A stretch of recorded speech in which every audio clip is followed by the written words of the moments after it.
Welcome, everyone, to SI Media with Jimmy Traina. Thanks for listening. We have a great show.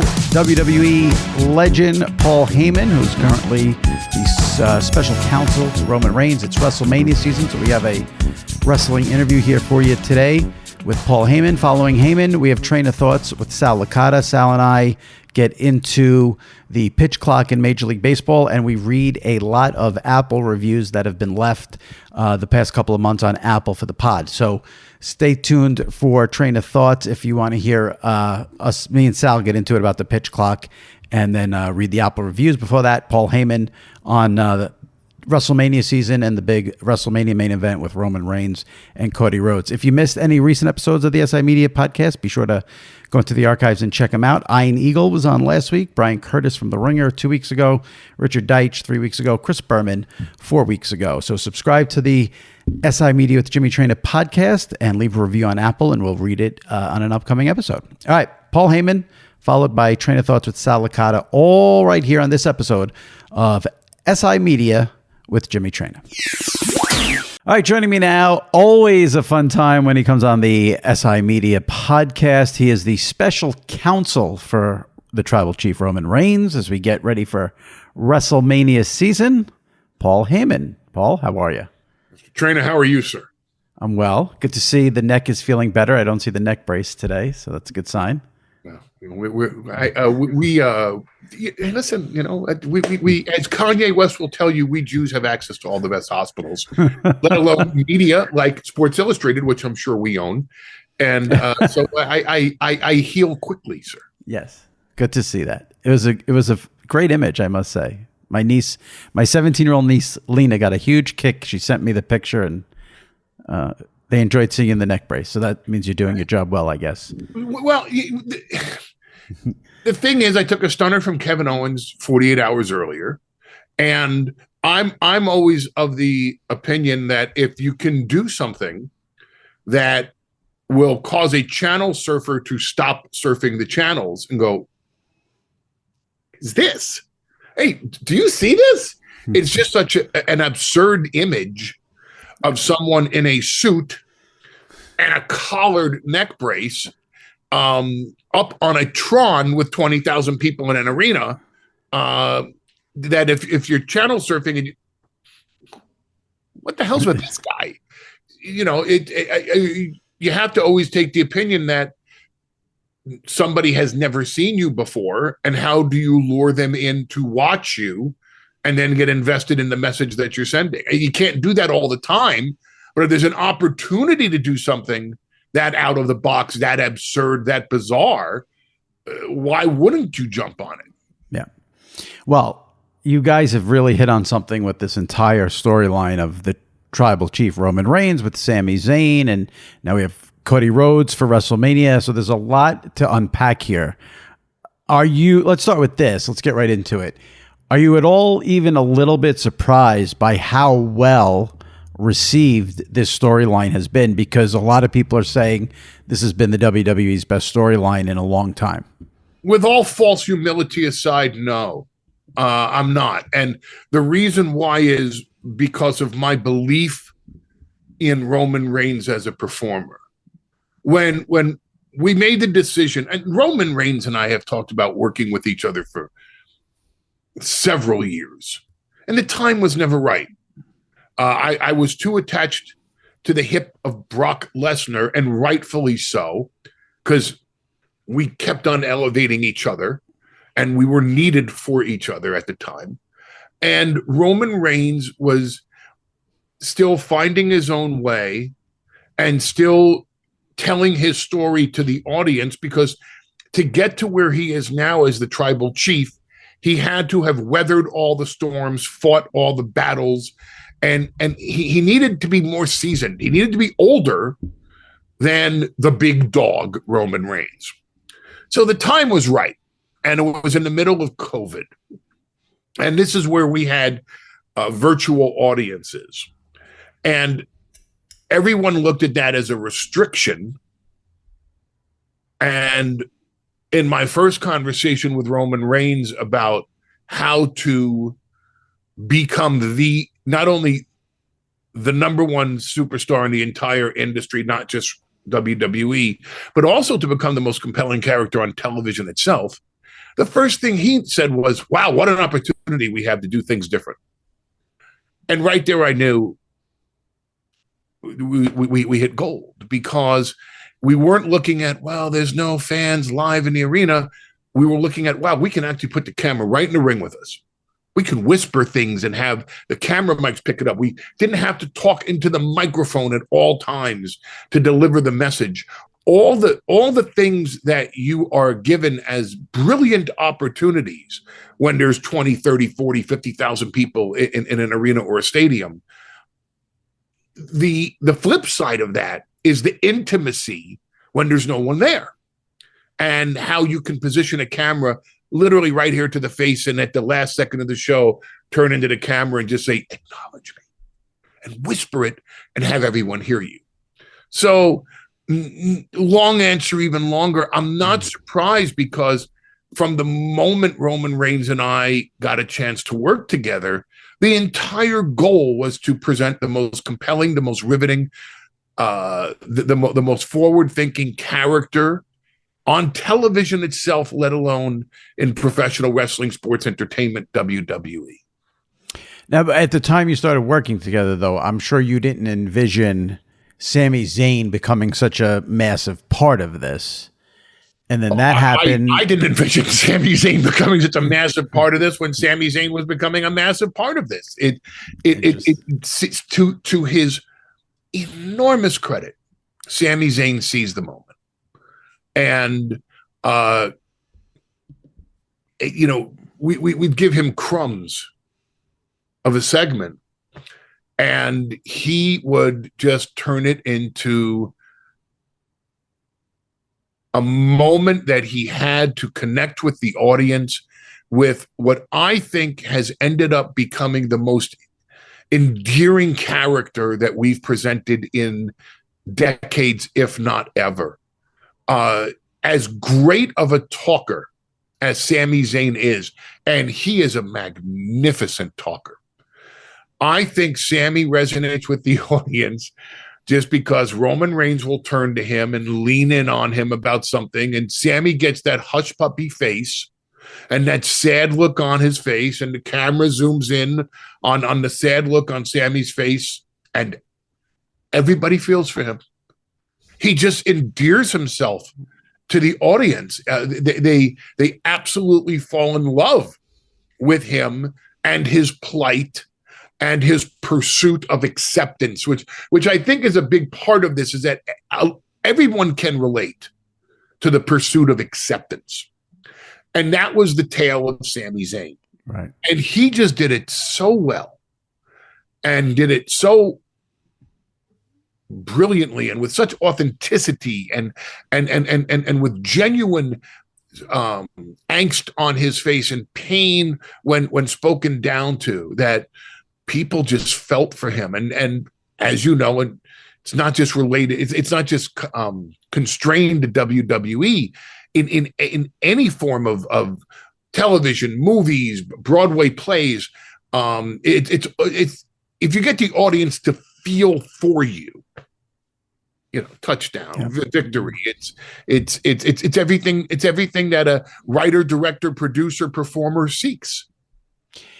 If you can pull back the curtain on creative as much as you can, I know obviously you can't go all the way, but I'm just curious in terms of the storyline with Sami Zayn to where we are now. In terms of what's the breakdown in terms of input, in terms of you contributing, Roman contributing, Triple H, whatever the writers are doing. I know Vince has been back for a little bit, but they say he's out of creative. But Sami, is there? If you had to single out a person for being responsible for the creative of this storyline, or most responsible, would you have someone? You know the old expression, it takes a team, and it certainly has with us. There are a lot of people who have worked really hard to make this work. It kind of all filters through Roman Reigns' feel. Okay.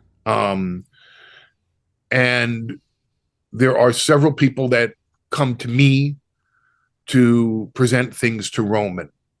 And then Roman and I will talk about it and come back with either something that fits into their narrative, or we would hope we can perhaps enhance it, or put it in our own words, or come back with, nah, that doesn't work for us, but what about this?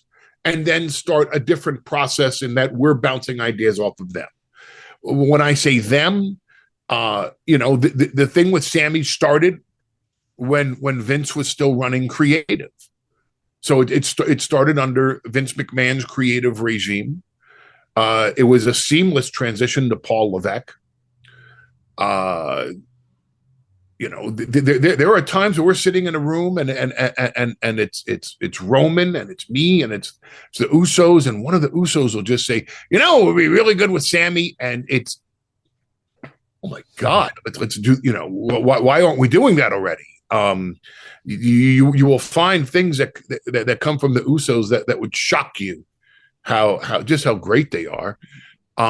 There's Michael Hayes, and Michael Hayes has an understanding about telling a story within the body of a match that very few in history could ever claim to be on par with. The SmackDown writing team, which is led by Ryan Callahan, who is an unsung hero in what we've put together. Ryan Callahan and his team, which there's Michael Kirschenbaum, who you never hear about.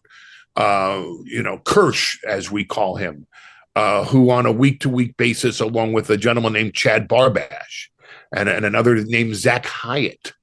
And these are all people that will come and sit in a room with us, or sit in a locker room with us, or on Roman's bus, or in a conference call, and we'll throw around ideas. And hey, what resonates with you? What you have teenage kids. Well, this is a story of acceptance. And what tales are they telling from the cafeteria at lunchtime in high school? It's really a team, and a lot of unsung heroes, a lot of people that you don't read about online because they very intentionally keep their names out of the headlines, who have worked their asses off to put this all together. You said people will go to you with ideas, you filter it out, and then go to Roman. I'm just curious, how often will it happen where someone will give you an idea and you're like, oh my God, I'm not bringing that to Roman, that's terrible? Or do you give them everything you hear? And a second part to that, are you getting input from people outside of that little group? Like, are people trying to chime in and say, oh, what this could be good for, maybe other wrestlers, fans? I'm sure everyone chimes in with their thoughts on storylines. Well, I mean, Sami's had a big voice in it too. And rightfully so. He's the person that's presenting the character. But in terms of in terms of me just shooting down, I really with this group, there have not been a lot of ideas that I just sit there and say, hey, that's not even worth me reaching out for. It's a pretty damn smart group.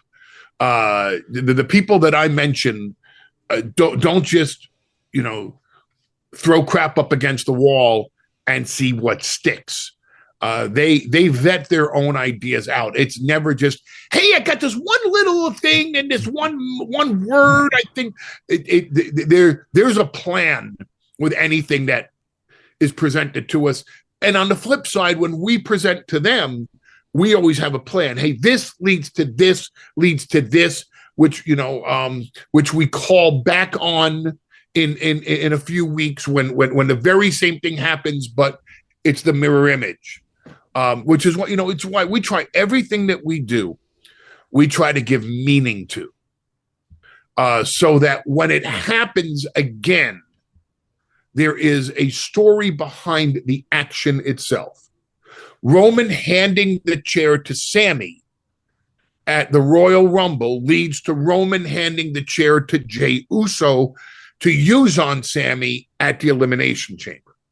And the same thing happens with certain words. We use a certain word, we bring that word back time and time and time again. We want people invested in the story to such an extent that everything that we do, they go, I know what that means. Oh, you understand what that's about, right? And everything's about the story. Now we got to talk about. Go ahead. No, please. We got to talk about your role in all this. Before we do that, I want to say one thing about Roman, which I think is interesting because you heap praise, and rightfully so, on Sami Zayn. He deserves a massive amount of credit for what he's done with this.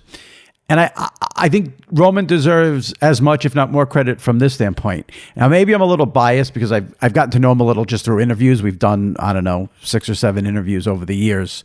And to me, Roman is and again, maybe I'm biased in this, he's not a guy you want to root against. And here he is as the quote-unquote heel. But I think if anyone knows Roman Reigns outside of maybe the professional world, it just seems like a really great guy. Family man. He's got all the kids. Seems, love of the business. So for everyone to be so invested now in rooting against him and rooting for his downfall and rooting for Sami to, get one over, maybe now Cody Rhodes. Also Roman had the health scare, which makes people, have some sympathy for him. For him to be able to be so hated, when I think I'm not using this term in the disrespectful, like real life, seems like such a good guy, I think says a lot about how good he's been with this whole thing. Well, just because you're biased doesn't mean you're wrong. Right. And we've never looked at this portrayal in the classic pro wrestling sports entertainment confining definitions of heel and babyface. We've looked at this character as a villain. He's a villain. We even went so far at one point to just wanting to describe him as an antagonist. And the opposition would be the protagonist. In that all great villains, at least the ones that I've studied obsessively, admittedly, all great villains don't see themselves as the villains. It's not the Salvador Dali twirly. Woo-hoo-hoo. It's not Simon Bar-Sinister here. It's the portrayal of a hero that was pushed too far and went too far and accomplished so much that once he reached that level that no one else could attain, he felt the burden to stay at that level. And the responsibilities and the obligations and the accountability of being at that level and everyone depending on you weighs on him to such a degree that the things that he'll do to retain the position on a consecutive level, not, okay, I've been knocked off the throne and I'll regain my throne. That's not how we played this. There's a reason why he's approaching 1,000 days as the champion in WWE. And that's because it's an uninterrupted pursuit of greatness and the very top, not only day to day, but micro moment to micro moment. That there can't even be that long of a moment where Roman Reigns does not define the fact that he is the absolute, undisputed, uncontroverted #1 star in the entire industry. And the burden that places on a human being is so extraordinary that the lengths that he'll go to and the depths that he'll stoop to keep that position micro moment to micro moment have led him down a villainous path. Even though in his mind it's justified because so many people rely on him to be the top star, and he's accountable to them because of their belief in him. And he's done a great job with it, as have you. A lot of people say you're just as responsible as anyone else for this storyline succeeding. Everyone knows Paul Heyman is probably, well, I'm not going to say probably, the greatest promo guy, greatest talker in pro wrestling history. But what you do with the facial expressions is amazing. How fun has this been for you over the last year or so in terms of your career in this storyline and getting to do what you've done with it? spiritually orgasmic. It is. Perfect. And also it's because I work with someone. You know, I often say that the relationship, when you work with somebody so closely behind the scenes, in the pursuit of doing something that can garner this type of critical acclaim, that the pursuit has to be so transparent and so open with one another that, you know, in a completely non-sexual way, you are far more intimate with that person than you are with your own family. Because in order to reach those levels, you have to expose your own vulnerabilities, your own fears, your own concerns. Hey, let's do this. Oh, I don't want to do that. Why? I suck at doing that. What? No, we can't do that. I suck at that. And I don't want to do it because it won't be up to our level. And you have to be forthright with it. You have to admit the things that you're not good at and can never be great at. Mm. And good just isn't good enough from what we're pursuing. So I work with someone, Roman Reigns being that someone, who wants the greatness, who wants the opportunity to pursue that greatness, who wants the status of being the best that's ever done it, who wants it as bad as I do. He is as ambitious as I am in that pursuit. He desires it as much. He lusts for it as much as I do. He's obsessed with it as much as I am. So I go to work with someone that every single time I work with him, he's elevating my performance, because if I'm only as good as I was last week, I'm not keeping up with his progress. He's going to be better tomorrow than he is today. And he's going to be better 2 days from now than he is tomorrow.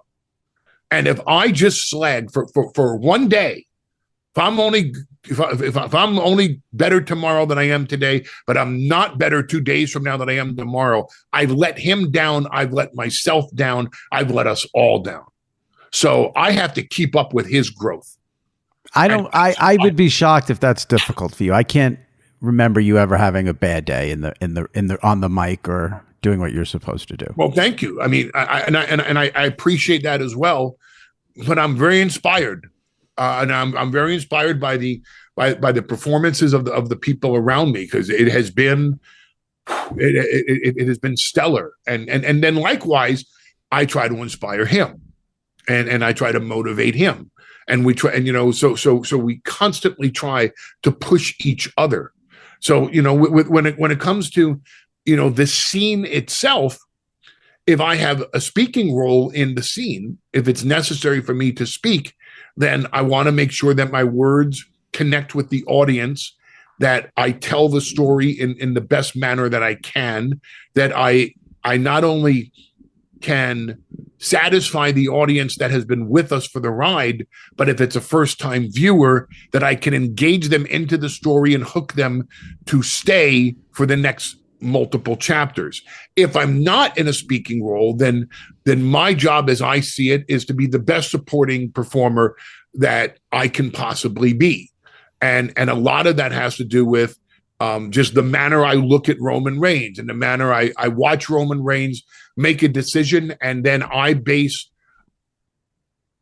what I present on how his character is looking at things. It's the unadulterated, unbridled, unconditional worship and acknowledgement of the tribal chief.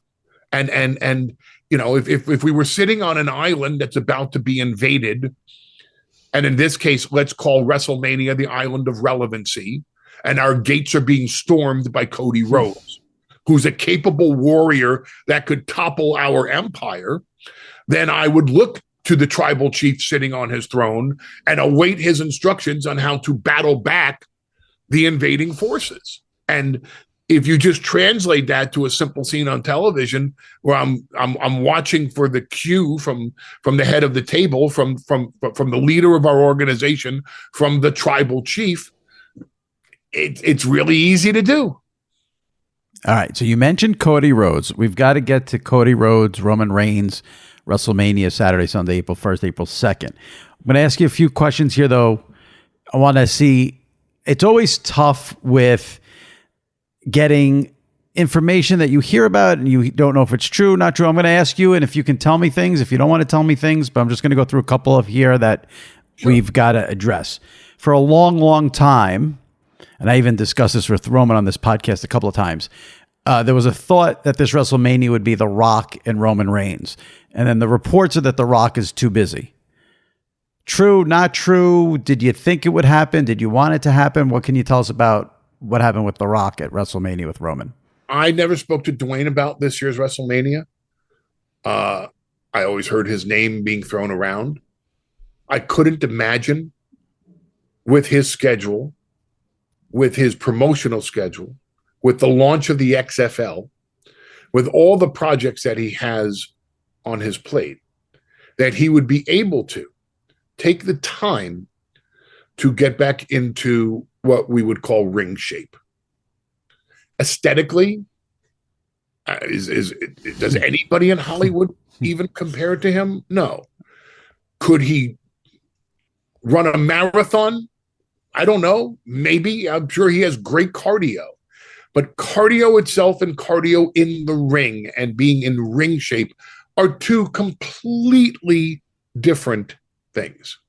I've seen great mixed martial arts fighters who would have no problem doing 15 rounds of sparring or 5 rounds in an MMA cage. Get into a wrestling ring and within 2 minutes of hitting the ropes, they can't catch their breath. It's just a different rhythm. Yeah. It's just a completely different physical toll that it takes. And it's not like riding a bicycle. It's not something you can just get back into. It requires you to get back into a specific level of conditioning that is exclusive to the sports entertainment world. I don't see how he would have had the time with these projects at this particular moment on his plate. If he wanted to come back for April 1st, when would he have had to make that decision to get into ring shape? Like, how long would getting into ring shape take, do you think? 6 to 10 weeks, just like a boxing match or like a mixed martial art. And then once he's in that shape, he's good for the rest of the summer. You know, it's not like, see, in boxing and MMA, you train for that one day, you peak on that one day, hopefully. Right. And then you'd have to, if you go into another fight 10 weeks later, you got to start a whole new training camp. Once you get back into ring shape, the muscle memory kicks in, your lungs know how to breathe, your brain knows how to send out the signals, and you're there. And your body understands how to absorb the punishment that you can take inside of a ring. Could Dwayne Johnson have come back and put together a really classic, very memorable 15-minute match with Roman Reigns for this year's WrestleMania without going through that training? I bet you he could. I bet you, just based on his knowledge of the ring, his supreme psychology, which made him such a huge star, the people that we have around us to diagram such a confrontation, and just the fact that Dwayne will push himself beyond his own limits. We could have had a great 15-minute match. Yeah. But I don't think anybody would have paid to see the main event of WrestleMania, of a fantasy matchup, of a dream match between the tribal chief Roman Reigns and The Rock himself.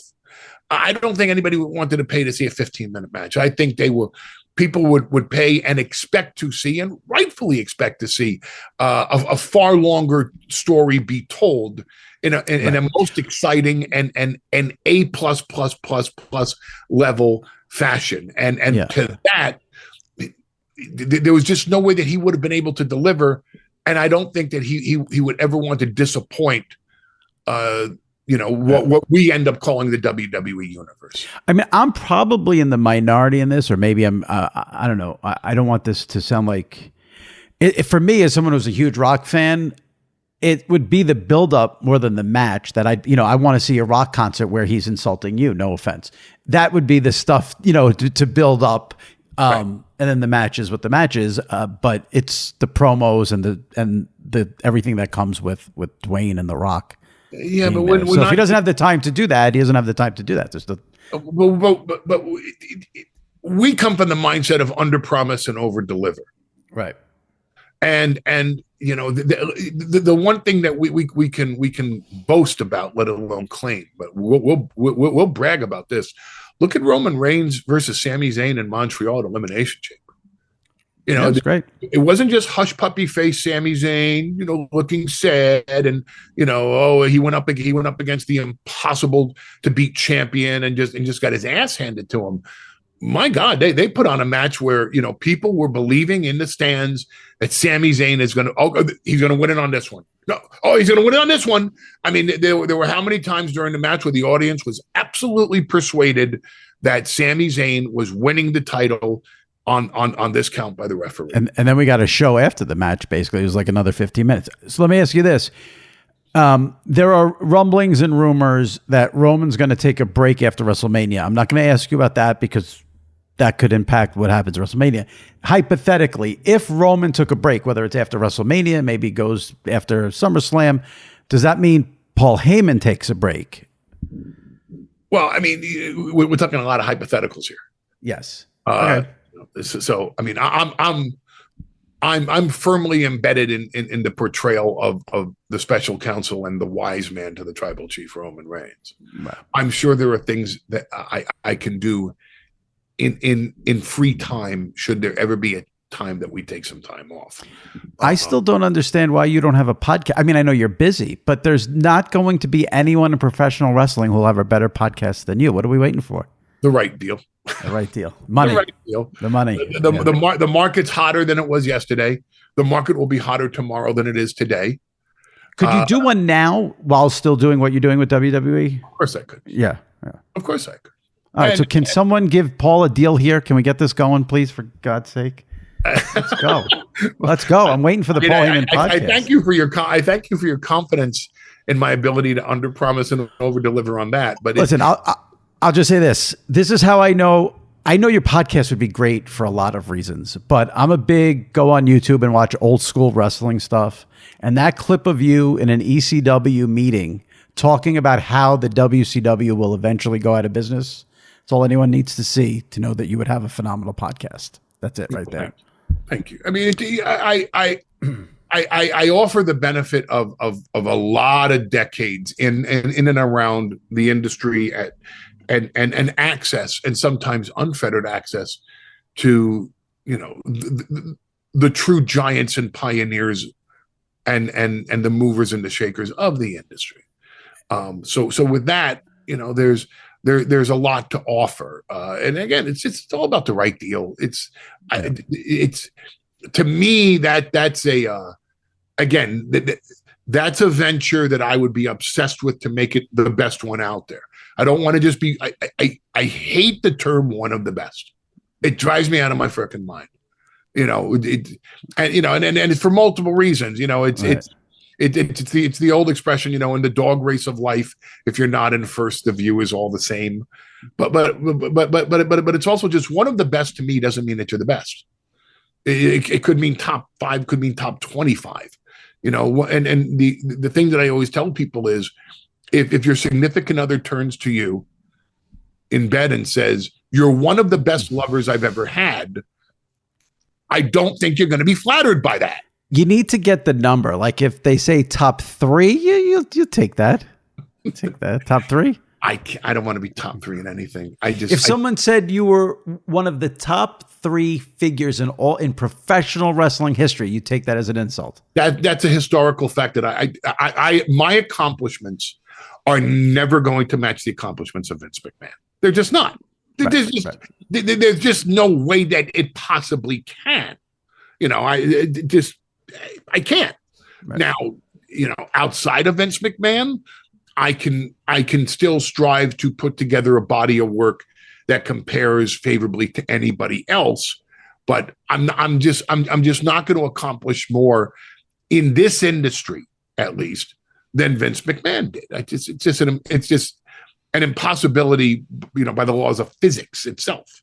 For that particular one, I'm going to have to I'm going to have to accept not being number 1. Okay. We'll get to Cody and Roman in 1 second, but since you brought up Vince, I think people are shocked when he came back. Have you had interaction with him? There's all these rumors he's not involved in creative. Is he giving any input? Something came out this week that he made a WrestleMania match. What has been the experience since Vince has come back for Paul Heyman? To my knowledge, Vince is back to sell the company. To my knowledge. Is the WWE sellable in terms of... It just seems like whoever is buying that, I would imagine there'd be all these stipulations where the McMahon family would still be involved, or am I wrong on that? I'm not a big business guy. I'm not privy to the negotiations of either the purchaser nor the seller. Okay. All right, let's get to WrestleMania, April 1st and 2nd. The main event will be Roman Reigns against Cody Rhodes. We got to talk about the phenomenal promo between you and Cody, but let me start with this. A lot of the WWE universe wanted Sami Zayn in that match. I wouldn't say there was backlash against Cody. I don't think it was that. I think people just wanted this Sami Zayn thing to play out. It seemed like your promo with Cody did a lot to turn people. But tell me about, did you guys have any, you, Roman, Sami, Paul Levesque, was there like any talks of, wow, they want this, we're giving them this, what should we do? Or was there never even one inkling to change the plan? There's always an inkling to change any plan, because the old expression is you have a test audience every night. And, you know, we're very adaptable. We think we have a really good formula here, and we think we have a really good path. And I don't think you've seen the last of Sami Zayn. In fact, I can guarantee you haven't seen the last of Sami Zayn, nor Kevin Owens, nor any of the other players in this act that we've put together. There was a very compelling reason to put Roman Reigns and Sami Zayn on Elimination Chamber. The timing was perfect for us. And oh my God, we just happened to be putting that show in Montreal, where the reception to Sami would be something that other audiences will aspire to top, just because they want to be the best audience ever. Because the audiences, once you get the crowds to be competitive with each other, when in ECW, the New York crowd would compete with the Philly crowd. Right. And the Philly crowd would compete with the New York crowd. And when we happen to have a match at the ECW arena in Philly that the New York crowd wanted to see, and there'd be bus trips from people in New York going to Philly, there would be dueling chants. The New York, we always wondered, man, these guys get in a fight. What's going to happen? And also, which side do we root for? Right. And then sometimes some of the Philly crowd would come to the New York shows, especially the Hammerstein Ballroom. And again, there was competition. Yeah. And that's the greatest thing of all time, because now you have crowds that are looking to be not only part of the show, but to out volume the other crowds. So when a crowd in Chicago or New York or Detroit or Los Angeles, hopefully with WrestleMania, or Las Vegas or Kansas City or St. Louis or Pittsburgh sees that crowd in Montreal, and they say, we're going to be louder, we're going to be wilder, we're going to be crazier. And along the way, we're going to have a better time. Then everyone looks like so much more of a bigger star, including the product itself. So we saw this Montreal opportunity. We also saw the timing could not be better. We're heading into the Royal Rumble with Roman Reigns versus Kevin Owens, and then all the different opportunities that interweave themselves with Kevin Owens and Sami Zayn. And the timeline for the story just fit. I understand that people have wanted Sami, more and more and more for Sami. That's the object. We try to do that with every challenger. We did that with Drew McIntyre going over to Cardiff in the UK. We did that with Brock Lesnar going into SummerSlam when he drove a tractor out to the ring and demolished the ring. We did that with the group that we took on in the War Games in Survivor Series. We did it with Kevin Owens going into the Royal Rumble.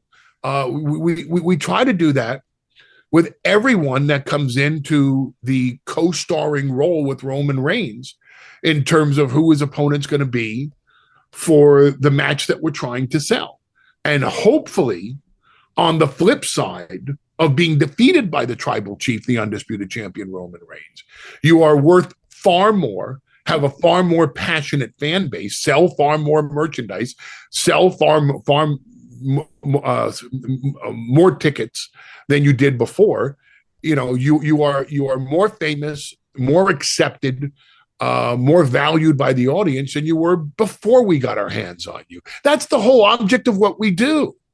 I hope 6 months from now, people are still clamoring more for Sami. Right. That's what we do. We try to make stars out of everyone that's within our orbit. So now it's going to be Cody Rhodes' turn with Roman. And like I said, you did a promo with Cody. I think it was February 2nd. I might be off on the date, but it was in person where you brought up Dusty Rhodes. Did you feel any extra pressure at all for that promo because you knew you had to get people invested in Cody versus Roman, or you don't feel extra pressure? You've done this too long and you're too good. I like pressure. Okay. Go ahead. You know, it's I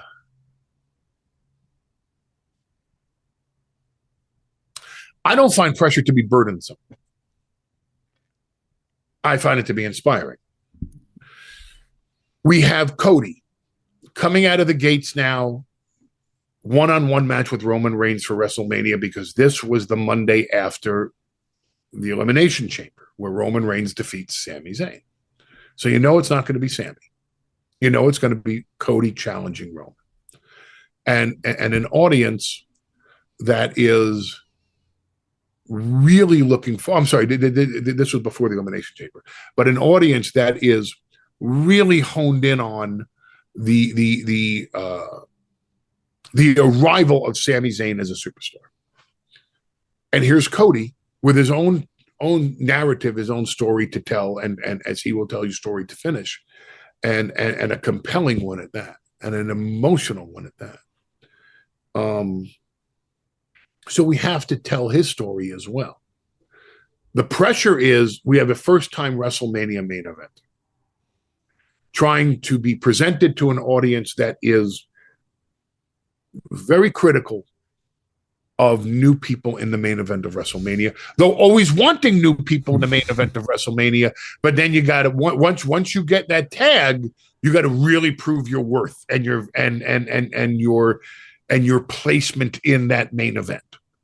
So to me, that was the fact. I mean, the pressure is always going to be in every frame of television that we present along the way. We represent the main event of WrestleMania. That's the holy grail in this industry.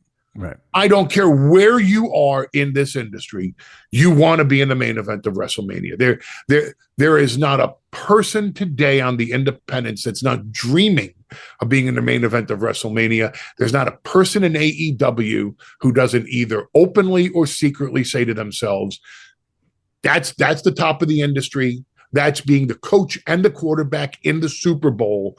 That is the end all be all. It's the epitome. It's the height. It's the peak. There's nothing above that. It's the most prestigious position you can possibly be in this business, is to be involved in the main event of WrestleMania.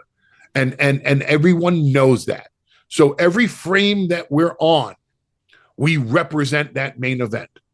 So the pressure really was to demonstrate Cody Rhodes as someone who is capable of hanging with and telling himself a WrestleMania main event level story for the audience to absorb and become invested in.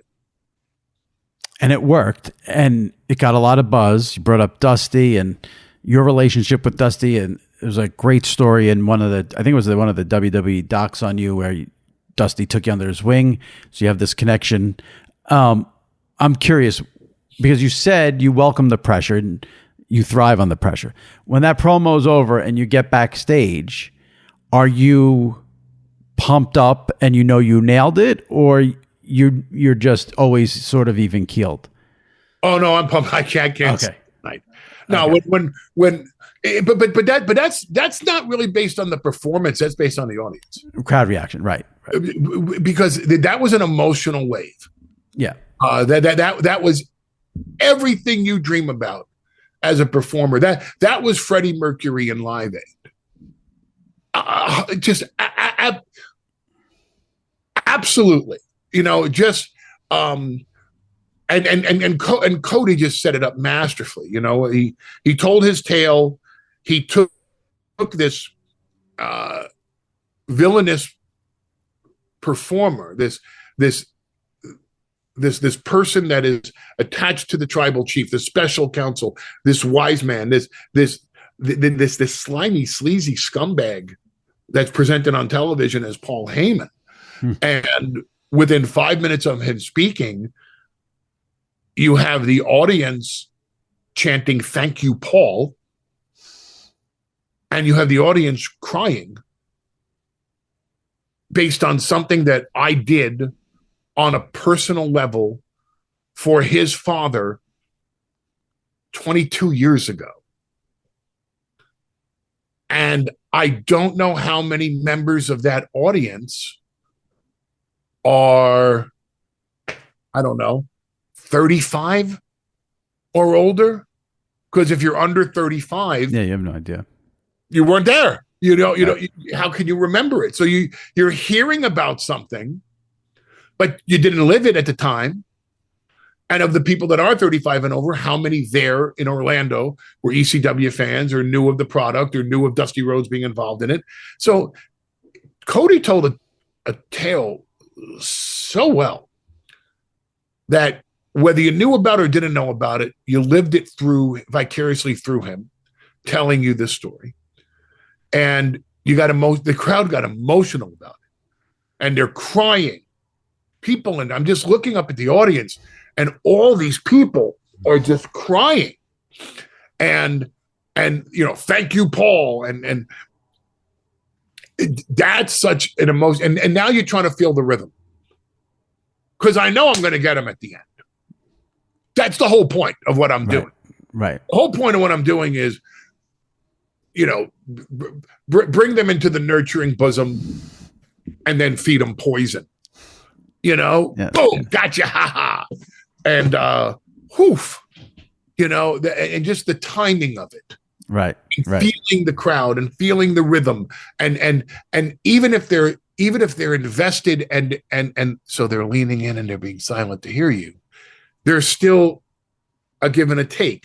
They are the third character in our scene.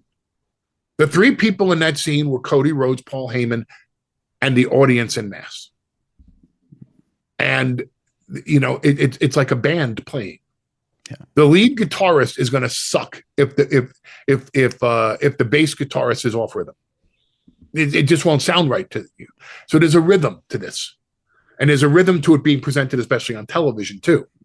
So you say the line and you try to feel the beat of the audience. You feel the heartbeat of the audience, and then you stick in the dagger, and people at home go, "Oh my God!" And it's not just the fact that the audience will react to it; it's the people at home, the viewer at home, that needs to react to the scene playing out. We do our scenes not on a closed set. We do our scene, and not like on Saturday Night Live with 200-300 people in the audience, or a Broadway play with 400 to 600 people in a square, or even Shakespeare in the Park with 700, 800 people coming to the park to see Hamlet or Othello. We do our performances. We do our scenes in front of 10, 15, 20, 25,000 people live as a studio audience in an NBA basketball arena. So you got to be cognizant of their rhythm in order to play your scene right, because if their rhythm is off kilter, it will completely destroy the message that you're trying to tell to the viewer at home. And obviously chemistry is important there. The chemistry during that promo was great. And then, like you said, you went through this emotional history with Dusty, and then You told Cody that he was the son Dusty never wanted. Roman was the son he always wanted. And the next week you told Cody you were going to sleep with his wife. So I never said I was going to sleep with his wife. Implied. Implied.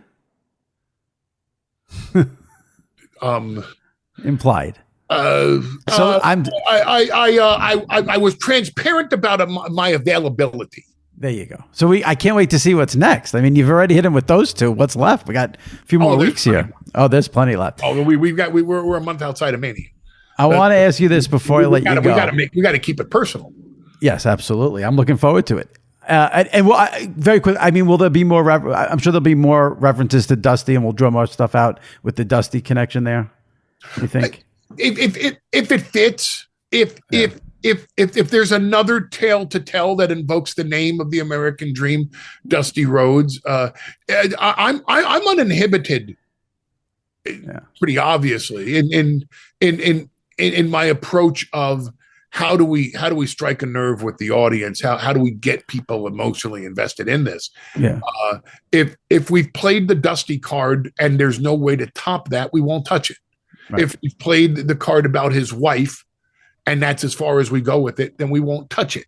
Right. If there are other things to bring up, and if not, we will create a narrative that that to bring things up so that it remains this level personal, because it's that personal rivalry. It's that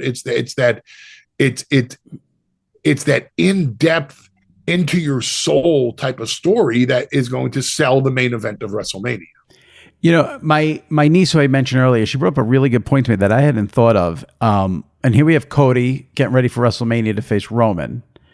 And Dusty Rhodes, and I know you don't like this expression, so forgive me, but one of the greatest wrestlers of all time. Well, not one of the great, that doesn't sum it up. One of the legends, icons of the business, Dusty Rhodes. A Mount Rushmore personality. Absolutely. Never got his chance for like a title shot in WWE. I know he was the Intercontinental title, but never. He had the run obviously in before it was WCW, NWA, but he never in the WWE never really had the run for the heavyweight title like Cody's going to have, and it's an interesting little thing there considering Dusty's status in the business.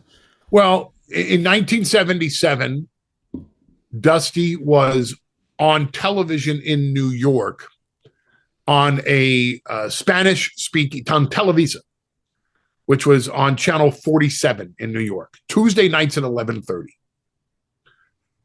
They would air championship wrestling from Florida. And Dusty became a star in New York. You can't, you can take the boy out of the Bronx, but you can't take the Bronx out of the boy. It became a star in New York. That, and also the Apter magazines.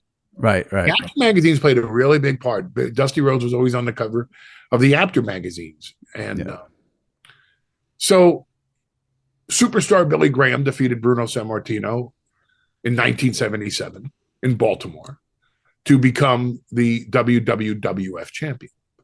And a natural matchup for superstar Billy Graham was Dusty Rhodes. And they had done some matches in Florida. They once or twice in Georgia. They had taken this match elsewhere, but man, to do that in the Garden and to have Dusty Rhodes challenging for the title in the Garden, and Dusty was the guy from the outside of WWF that the fans in New York wanted to see the most. And so Vince McMahon Sr., Vincent James McMahon, brought Dusty in and put him on television, on WWF television, not just, from Championship Wrestling from Florida. And the enormity of his charisma and personality could only be matched by one other person, superstar Billy Graham. So it was just a natural matchup. Yeah. They did 2 matches in the Garden. They were for years the most revered, best remembered title matches in Madison Square Garden. Even throughout the Bob Backlund era, I don't think any of Bob Backlund's matches, with the exception of maybe the cage match that he had with Pat Patterson, I don't really think any of Bob Backlund's matches in the Garden were fondly remembered at that level as superstar Billy Graham versus the American. Yeah, I was thinking more of the polka dot era, but I forgot it. But I got it. I remember it. It was a little before my time, but I guess he did have that little run there. Last thing I want to ask you before you go, there's a great Twitter account, and it's called, and I'm a terrible host by not knowing it's either 90s wrestling or 90s WWE. And they posted a picture this week of of Paulie Dangerously with the phone, and you were back to back with Michael Jordan. I don't know if you saw the photo this week. It's from the China Club, yeah. I was going to say, can you tell us the circumstances of meeting Michael Jordan or what that was from? So it was at the China I think Michael Jordan was blessed enough to meet me. And, tell us how Michael Jordan was blessed enough to meet you. I was a regular at the China Club in New York, to the point where I would always make the papers that week in New York. To the point where WCW would fly me home to New York to go to the China Club on Monday nights, because that was the night at the China Club. So I would get flown home just to go to the China Club so that the New York newspapers would run pictures of me in the China Club. Wow. Or mention that I was in the China Club, or the gossip pages would mention it. I was always in the papers here. Right. At the and you'd time, be labeled as WCW's Paul Heyman. That's right. Exactly. Paulie Dangerous. Right. WCW's Paulie Dangerous. And at the time, Jim Ross and I were hosting a version of the syndicated show. First on what was then WPIX Channel 11 in New York, and then moved to WCBS Channel 2 in New York, which was called WCW New York. And it was an exclusive show, the syndicated show that we did with Jim Ross just keeping the train on the tracks and Paulie Dangerously referencing New York. So the show wouldn't play well outside of New York because nobody would know what I'm talking about. Right. But when I'm sitting there and I'm talking about, these two are in competition like two dragsters going down Queens Boulevard, hey, they not only got a Nathan's hot dog on Coney Island, but hey, they each had two Knishes. Outside of New York, I don't know how many people know what a Knish is. If you live in New York, you know what a Knish is. Right. I'd mentioned famous, Katz's Delicatessen or Big Nick's Pizza on the Upper West Side, or people come to New York now and they know about Nobu, or they know about Mr. Chow, because these are world famous brands. If you live in New York, you would know about Tatani 52, which was just the sushi spot back in the late 80s and early 90s. So, WCW always wanted me to get more and more publicity in New York, which is why we did an event with Lawrence Taylor in the Meadowlands, which was the night that Ric Flair regained the title from Sting in the middle of a blizzard. We used Lawrence Taylor against an opposing corner against me in the Meadowlands as the Giants were getting into the playoffs against the Chicago Bears, led by Mike Ditka. This was when LT Lawrence Taylor was the biggest sports star in New York. Yeah. So I was at the China Club all the time on Monday nights, and anyone was there. I was the guy. I was, hey, we got to have you meet Paul. It's okay. And the office was the place, the funniest place. The funny thing is, it wasn't that great to hang out inside the China Club by the bar or the main area on a Monday night. The place to be was the office. That's where everybody met. So everybody hung out, and Michael Jordan was hanging out the same time I was hanging out, and the photographer at the China Club, a gentleman named Dominic Condi, who is just a fabulous photographer, said, "I got to get you guys together." And I said, "Okay," and then we just shook hands. We were schmoozing about some common friends that we had in Chicago. For a moment, and then when I said, "Oh, Dominic wants to take a picture," and then boom, we just kind of had the idea of going back to back, and with me doing this about it, right, how taller he is than I am. Yeah, so yeah. That's great. That is great. So I appreciate it. Michael Jordan was a wannabe Paul Heyman guy. Yeah, he came to meet you in the back. It's like very Sopranos-ish, like in the back of the Bada Bing or something like that. Go meet Tony. Have the meeting with Tony. I am the wise man. Yes, you are. The special counsel to the tribal chief, Roman Reigns. I appreciate you doing this. Look forward to WrestleMania, Roman against Cody, and look forward to the build-up. And I thank you for coming on, and I enjoyed the conversation a lot. Hopefully you did too. Well, hopefully. I would hope that you did. That you don't just get coughing up. No, I said I enjoyed the conversation. Yeah. Hopefully you did too. Oh, of course I did. Of course. There you go. I've always liked talking to you. I appreciate that. All right, Paul, thanks a lot. Constantly. What did I avoid? You avoid me constantly. I avoid you constantly. Well, I mean, every time Roman's on, we talk about you, so we get you in that way. Thank you for doing so, sir. By proxy. All right, joining me now, as he does every week for our Train of Thoughts segment from WFAN Radio in New York, SNY TV in New York, my buddy Sal Licata. Sal, how are you? Good. Looking forward to opening day. It can't come soon enough, but I'm not bad. I'm trying to figure out how to enjoy these football-free Sundays, and I haven't figured that out yet. Oh, what was the weekend? A lot of Costco and yes. Oh, okay. Yeah. A lot of diaper changing and a lot of Costco and errand running and things like that. Baby time, family time, the good stuff. Sounds like a great weekend. Yeah, you're betting the XFL, and I'm making Costco runs. No, that's farcical. I have not bet the XFL. I haven't watched the XFL. That did not happen at all. I did, I think you'll appreciate this because I don't think we've spoken about it. I think you knew did I tell you I was going to Maureen's on Sunday? No. I know we tried to set something up, but you didn't tell me you were going there. I went to Maureen's Kitchen on Sunday. For those of you around the country who don't know, Maureen's Kitchen is a breakfast joint on Long Island, Suffolk County, and it's it's so simple to say the best breakfast place on Long Island because it's so much more than that. Like they're one and there's no two. Like that's how good it is. And no matter where you live in the New York area, you got to get to Maureen's Kitchen. Sal and I are regulars there. So I went though with family on Sunday. I went with my cousins. And I'll tell you though, I made such a mistake. It wasn't a mistake, but what happened was the night before, I went to a steakhouse. Oh, what was your birthday week? Happy birthday, yes. By the way. Thank you. Birthday.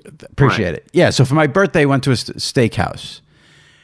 And we had a late reservation, 8 o'clock at the steakhouse. And then I met my cousins at Maureen's on Sunday at 9:30 in the morning and couldn't enjoy it. Was still full from the night before. And it was the only time I've ever been to Maureen's where I didn't enjoy it. I just couldn't do it. I don't know if it's from getting older. I don't know if it's because I lost a little weight and I can't eat like I used to. But this steakhouse where, I basically ate at 8:30, 9 o'clock, and then 9:30 turnaround, I could barely eat. It was a problem. And it ruined my day that I couldn't enjoy Maureen's. Ruined my Sunday. Not as bad as going to do Costco and errands, but it ruined my Sunday. Right, exactly. You want to talk about ruined Sunday, step in my shoes for a weekend. No, but I'm glad you said that because there have been many times, because a lot of times you and I try to connect over like a holiday weekend or whatever, and a lot of times I eat so much the night before or I'm out to dinner and I'm like, crap, I really do want to go to Maureen's, but I'm not going to be hungry until like 2 o'clock. So now you can understand why sometimes. Huge bummer. It bummed me out that I was sitting there and I wasn't enjoying it. It just affected me. All right. So the big topic we got to get into now, we have not discussed this. I mean, we have texted over the past week, but not about this. I wanted to save it for the pod. I don't think I've loved anything in sports more than the pitch clock coming to Major League Baseball. I can't remember the last thing I loved more than this. Where do you stand on the pitch clock now that we've seen it in play with these spring training games over the past several days? I'm going into it with an open mind. I'm not. Now, are you a traditional or a purist when it comes to baseball? For the most part, I am. Right. I thought so. I just wanted to confirm, as am I, which is why I'm going into this with an open mind. And I think ultimately it's going to be great for baseball and create instant excitement because you know that pitch clock's going to be there every 15 seconds. Something has to happen. However, it makes me anxious. A part of it gives me anxiety, especially when you start thinking about bases loaded situation, built up drama. The beauty of baseball is that it's untimed and you sit there and you're thinking along with the manager and strategy and what now it's like everything else in life is rushed, is timed. I don't want baseball to feel rushed. And I don't know if that's going to be the case once it gets implied here in the regular season or implemented. Fair point. Here's how I would push back on that. Number one, if you get anxious during a Met game, I got some Xanax. I can help you out. A little half a pill, do you good. Here's how I would counter that. The moment you're talking about, and you're right, there is that bases loaded, 2 outs, 9th inning, tension. There's a lot of tension, and you like that. Here's how I would counter that. You get maybe 1 or 2 moments like that during the game. The rest of the game is the pitcher going for a 1-mile walk around the mound in between pitches and the batter stepping out of the box to fiddle with his glove and scratch his balls. Right. The game has been, to me, like, the expression, there's 2 sides to every argument. To me, there's no other side on this. I can't listen to anyone who doesn't think this is a great thing for baseball. And I think the only people here, I don't know if the casual fan understands how unwatchable the game has become in terms of the length of the game and the time in between pitches. It got to a point where it was an embarrassment. I mean, just look at the spring training games.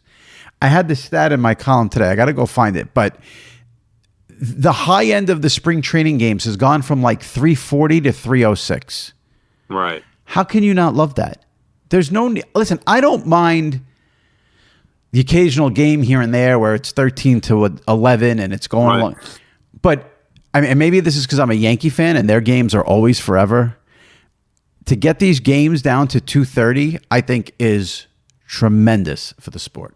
Yeah, I'm not going to argue, which is why I said I'm going in with an open mind. And they have to do it, regardless of if people like it or not. The sport needs it. And I like the idea that, you bring up a great point. Okay, it may ruin or rush a couple of big moments, but it creates in otherwise boring, maybe feeling like meaningless pitches. It creates it commands your attention more so immediately. There's no more getting up, moving around, doing a billion other things while the game is on, because now you know that there's a clock, which is just going to be very weird getting used to in an untimed sport. It's weird now to have it timed to a certain extent. And I don't know where baseball stands on this, if they've made any comments about this, but I have no problem with them tinkering it. Like if 15, so the rule is the pitcher has 15 seconds to make the pitch if nobody's on base, 20 seconds if someone's on base. Okay, if they see after the first month, maybe it's a little much and you want to go to 20 and 25, I hope baseball would amend it and change it when they see what happens. You bring up a good point about the drama and the tension. Maybe you shut the pitch clock off in the 9th inning. Or in bases loaded spots. Bases loaded spots. A game 3 runs or under in the 9th inning, you shut off the pitch clock. Maybe, you do it that way. There's a lot, right? There's different ways to do it. If you say, people, because the way one of the spring training games ended with a violation, whatever. But I don't want to get it too nuts. I think if you simplify and say like any situation, I don't know if you want to go 2 runners on or more, the pitch clock is off, or just go bases loaded situations, no pitch clock. That's it. Or just do no pitch clock in the 9th inning. How about that? Well, but then you could have some drama though in the 7th or 8th inning, and that Well, but my thing is this. That game that got decided on that, I have zero. I had no problem with that. And if it happens in the regular season, I'm going to have no problem with it. I have zero sympathy. If you're a batter, get in the box within 8 seconds. That's it. It's a rule, right? It's not that difficult. Get in the box within 8 seconds. I have zero sympathy for the players on this. They created this. I'm with you, and I wouldn't be changing the rule. We're so reactionary. Oh, this call ruined that game, so let's change the rule next year. Let's change the overtime rules. I'm not changing it because of the result of that game. I would just say that I like that moment where the bases are loaded. It's a big moment. Let's not time that, or let's not rush that. They have to think about certain things like that maybe they should be open-minded to maybe amending that rule a little bit. And they've listen, this has been needed for like 10, 15 years. This isn't a whimsical thing by MLB. They tested it out in the minor leagues. It's been needed for a long time. I have zero sympathy for the players. They created this. It was out of control with the pitcher stepping off the mound, rubbing the baseball, put the glove under his arm, walk around, the batter stepping out. He's fixing it. It was you can't do that on every pitch. Got out of control. Right, so, I know. And guys just abuse it. There have been some videos that have gone viral here where you look at, the one with Jose Altuve with the inside the. I mean, come on, the guy doesn't even throw one pitch. I mean, it's bad. Right. Some spots it's bad. And you don't. And here's the thing: you're talking about maybe a high tension situation postseason. On July 13th, when the Mets are playing the Pirates or the Yankees are playing the Royals, we put the clock at 5 seconds. Let's go. Like, we don't need it. We don't need it. Right. But we should just remember the old video baseball games. Just simulate those games. Yeah. You know what I mean? Exactly. But baseball shouldn't be closed off to tinkering with it if they have to tinker with it. I think that's important. Just don't make it this is what it is. If you see what works, and then, Good step though in the right direction finally. Yeah, I agree. I don't buy the theory though that this is going to make non-baseball fans become baseball fans. I think if you're not a baseball fan, I think this is actually for the baseball fan, and that's why I like it. But it's going to speed up the sport, no? Like it will. I mean, I'm not just talking about the time of game, but like the sport's going to feel less boring. There were people, my friend, my wife, or whatever, like I can't sit here and watch an entire baseball game. It's boring as anything. Yeah. Well, now they'll have less time to complain about that in between the pitches. Right. All right. We have not read reviews in a long, long time, Apple reviews for the pod. There's some other topics we could, I wanted to maybe touch on the MSG creating this standalone service where you can get Knicks, Rangers, Devils, Islanders games for $30 a month. But I don't know if anyone outside of New York cares about that. But if you pay $30 for that, you're a lunatic. That's all I have to say. Well, you might care about it because it's probably coming to a town near you, I would think, at some point, no? Maybe, yeah. By the way, so if I pay through cable, whatever my cable system is for MSG, this has no impact on me, right? This is just streaming specific? Okay. It's if you don't have cable. It's for the cord cutters. It's someone who got rid of cable. They want to watch the Knicks. They can pay $30 a month to watch the Knicks. Or pay $9.99 per game, which you got to be an idiot to do that. Just keep cable at this point. It's absurd.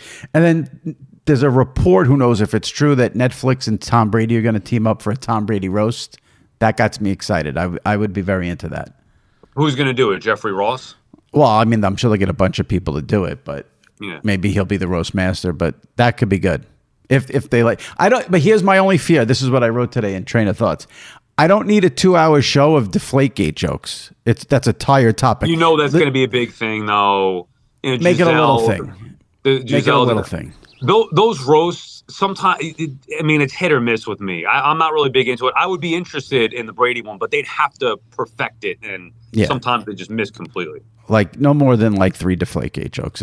It's tired and played out. All right, let's read some Apple reviews because it's been a while. People have been nice, so we're gonna go. I'm gonna go backwards here. I'll read the most recent ones. Just it'll be easier for me. We have Davis35. Who writes, love the honesty. Weekly listener to the pod, love the insight from all the great announcers of the day and how genuinely nice people they all seem with a slice of self-deprecation that is lacking these days.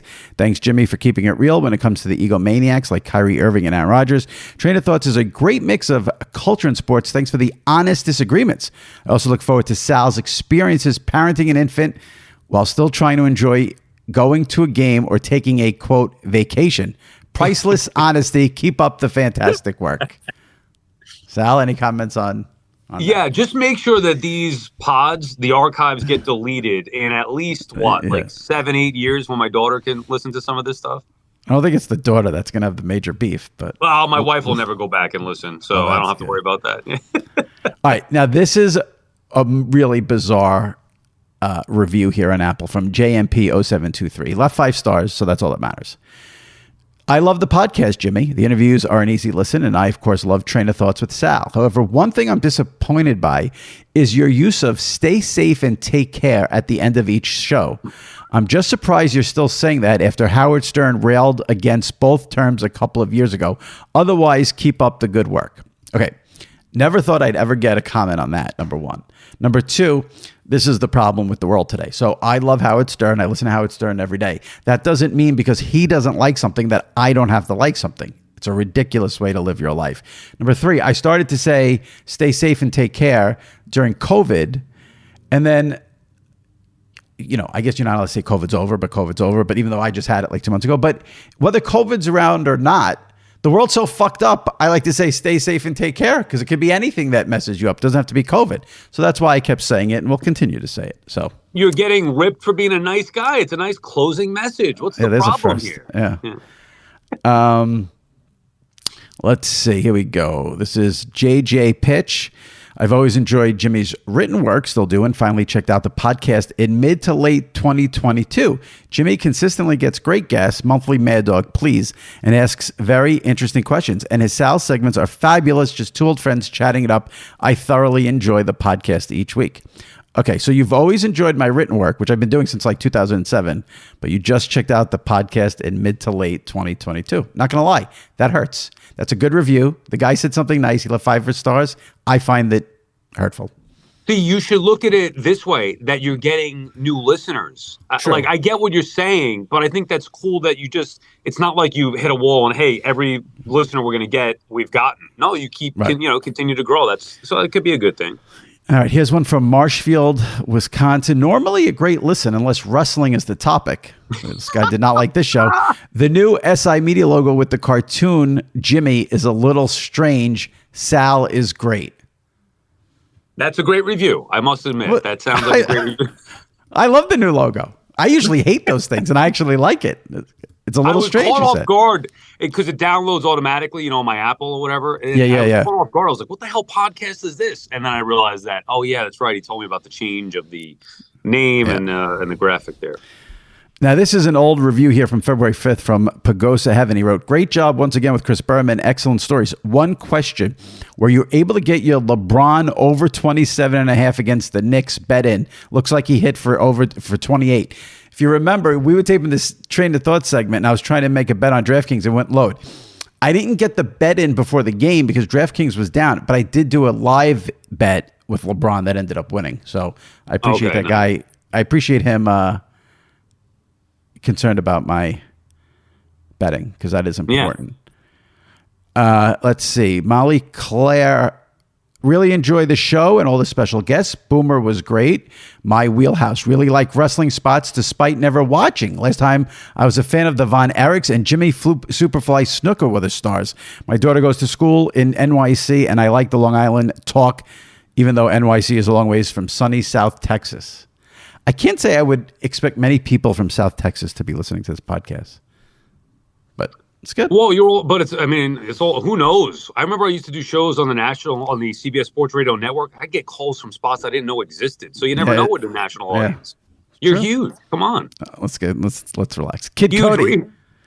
I've listened to this podcast since day one. Jimmy was always my favorite guest before he took over the hosting role and has made massive leaps as a host. Look forward to every episode and love the dynamic with Sal. Keep up the great work. I'll continue being a loyal listener. Isn't that nice?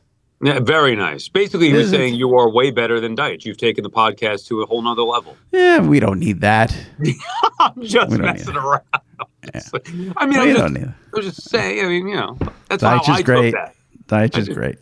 All right, here we go. Ohio State 4444. First-time reviewer, long-time listener. I've been listening to your podcast since day one. I'm a big sports fan and also into the details and scoops of nerdy sports media stuff. Born and raised in Cincinnati, I'm a huge Bengals and Reds fan. Unfortunate about the Reds part. And then went to Ohio State, now live in Columbus. I never would have thought I'd enjoy the New York, New Jersey flavor of topics with Jimmy, but here we are years later. The guests are fantastic. Sal has been a great addition and enjoy him too, but it cracks me up every time that over half the topics, newsy events of the week Jimmy brings up, Sal either hasn't seen or heard about. The segment could be called Train of Thoughts and Informing Sal. Need more Sal stories of things he did that his wife would be mad about. Jimmy, for the record, I'm also in the camp of no WWE stuff. Keep up the good work. It's amazing how many people write you to say they don't like the wrestling stuff. It just never ends, which is great. Well, here's the thing. Those people better strap up because there's no football now, so you're going to get a lot more wrestling. And by the way, I like you bringing new topics to my attention. You have to understand that I'm so locked in and focused on New York stuff specifically that certain things either just don't hit my radar or I don't care enough about it, but it is conversational and topical and fun to talk about with you. I'm glad you said that, because I like that too for this reason. One, Sal is a hardcore sports guy, New York sports, but I know he likes pop culture stuff, does not pay attention to it maybe as closely as I do. So I like throwing it out there, knowing he doesn't know what it is, to get the honest initial reaction. That's what's good. If we sit here and plan it out, what we're going to say, it loses a lot of luster, in my opinion. So I like doing that. All right. Steve O'Hara, this is a can't miss pod for any middle-aged sports fan in the Northeast. Now, let's address that comment right off the bat. Middle-aged, which, is accurate, but I'd like to think maybe we can, it's maybe someone under 30 can listen. If you're under 30 and listening to the pod, let me know. Let's start with that. All right. The guests are always relevant to what's going on in the sports world. The Train of Thought segment has been a great addition. I enjoy the wrestling references as well, even though I'm more of a WCW, AEW guy. This is a timely review because as of today, I'm no longer a DirecTV customer after 21 years. Looking forward to Sunday Ticket on YouTube TV. Keep up the great work. Listen, I don't want to see anyone go out of business, but DirecTV is the worst, so F them. That's all I have to say about that. And now they're kind of irrelevant in our world, right? Why would anybody have DirecTV for a sport? It used to be the number one thing. Sports fan have to have DirecTV, Sunday Ticket. Now it's like, why bother? Yeah. I will read a couple more and then I'll get you out of here. This is Rosario. I've become a huge fan of the pod. Jimmy does a great job making his guests feel comfortable and draws out responses that I don't think other hosts achieve with the same guests. I find sports media often more interesting than actual sports. I share Jimmy's affection for Curb Your Enthusiasm, The Sopranos, Howard Stern, and WWE. I love the respect Jimmy shows to the hardworking talent of the WWE. Keep the WWE interviews coming. Nice. As a displaced New Yorker, I love listening to Jimmy and Sal talk about New York restaurants and other New York happenings. Keep up the outstanding work. Good luck with your bets, Jimmy. Oh, there we go. Love it. I do like that people like the restaurant talk because we started with... And I'm just thinking, we're overdue to hit a spot. Like, we actually have to plan it out and get to either a steakhouse or at least Maureen's at the very least. Long overdue. I think this is going to be the last one here. This is Riding the Pine. Every sports fan should listen to this pod. Trainer gets every possible sports media personality you can think of and interviews them with aplomb, familiarity, and even-handedness. As for his opinions, he's very measured and, for my money, very fair. He doles out praise and criticism in equal measure. I really grew to like him when he seemed like the only sports personality critiqued Serena Williams for her on-court behavior a few years ago. The addition of Sal has made the show even better, in my opinion. He's funny. I'm amazed more of my friends don't listen. They should. P.S. Too much WWE. Sons of bitches. That is so great, man. I love it. It was a perfect review until the PS. It was fine. I could take, listen, if you leave 5 stars, I don't care what you write. And I love the fact that so many people comment on Sal being a great addition. I think maybe we could, listen, here's the deal. I love all of you. I thank all of you for listening. I'm going to mix in WWE. Right now it's WrestleMania season, so you'll probably hear, maybe Roman or Cody Rhodes on the pod. And, it's going to be here. Don't worry. We're not going to shortchange the other stuff. And that's it. I think you do a perfect balance of it. Look, some people love it. And, this is a good spot to go to get some different type of wrestling coverage or content where you get to see a different side of these performers. So I like it myself. And the hope is that if you're not a wrestling fan, you still listen to the pod because Sal is here and we'll chop it up about something else. Right. And also, you don't have to be like, I have not watched current wrestling in a long time. Maybe on a big pay-per-view, I'll check it out for a little bit, but I couldn't tell you anything about it. However, sometimes the interviews are fascinating where you get a different side to people. They've got some good stuff going on right now, that's for sure, with the Roman Reigns, Sami Zayn, Cody Rhodes thing. Last thing before you go, are you getting into college basketball yet? Because the brackets will be here before you know it. Next week. As a matter of fact, I might have a guest on my show Friday and start to ramp it up. But I've had a very difficult time caring about it to date. In the next couple of weeks, sure. But right now, I'm not there yet. Yeah. I love this little break after the NFL. The NFL takes all of my time. So I like having this little break. It makes the pod a little harder because you got to get a little more creative. But, we'll do that. So, right. All right, Tal. Appreciate it. Pitch Clock is awesome. Enjoy it. Embrace it. Love it. It's a good thing. All right. See you later and go fuck yourself. We'll see you next week. All right. Yeah. Thank you. And, all right. And we'll give the fans what they want. Get lost and go fuck yourself. They don't want you to be too nice, right? Exactly. Oh, yeah. That's later when I say, stay safe and take care. We'll say that in a little bit. Yeah, instead of stay safe and take care, say go fuck yourself. Exactly. You try to be nice. That guy has to be from New York. All right, Sal, be well. I'll talk to you later. Take it easy. All right, my thanks to Paul Heyman and Sal Licata. If you've missed any recent episodes of the SI Media with Jimmy Traina podcast, check them out in the archives. We had Iron Eagle on last week. He was hysterical as always. Brian Curtis from The Ringer 2 weeks ago. Richard Deitch 3 weeks ago. Chris Berman 4 weeks ago. All in the archives. Check them out. Subscribe to SI Media with Jimmy Traina. Leave a review on Apple, and we'll read it on an upcoming pod like we did today. All right, that is it for this week. We'll see you next week. Stay safe and take care.